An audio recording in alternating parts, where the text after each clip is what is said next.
லட்டு இது யாரா இருக்க? இது உனக்கு ஒண்ணு தம்பிக்கு ஒண்ணா?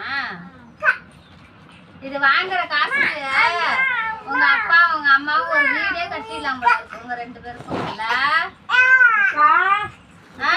ஏமா வாமா. என்னக்கா பேர பிள்ளைகளோட ஜாலியா விளையாடுங்க, அதுவே டைம் போகுதா? ஆமாமா. யாக்கா வீடியோ எல்லாம் போடவே மாட்டீங்க இப்ப? வீடியோவா? ஆமா போமா, பேச தெரிஞ்சாதாம்மா வீடியோ எல்லாம் பாப்பாங்க. இப்ப வந்து வீடியோ போடணும்னு வச்சுக்க. ஹாய்ங்க, சிக்கன் வைக்கிறதுன்னு எப்படி பார்க்கலாம் வாங்க.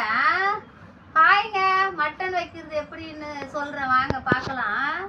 ஹாய்ங்க, மீன் குழம்பு எப்படி வைக்கணும் அப்படியே தாம்மா ஹாய்ங்க ஹாய்ங்கிறாங்க. எனக்கு ஹாய்ங்கல்ல சொல்ல தெரியலையா? அது மாட்டாயா மனுஷாயா ஆட்டாயா தெரியல. அதனாலதாம்மா என்ன யாருமே பார்க்க மாட்டேங்கிறாங்க. லட்டுக்கு சொல்ல தெரியல. அப்படியே பாய் சொல்லிடு எல்லாருக்கும். பாய். எங்க வீடியோவை தொடர்ந்து பாருங்க. தொடர்ந்து வரலன்னாக்கா ஒன்று விட்டு ஒரு நாள் வரும் பாருங்க. லைக் பண்ணுங்க, ஃபாலோ பண்ணுங்க, ஷேர் பண்ணுங்க. பாய்ங்க. நீ சொல்லு. பாய் சொல்லு.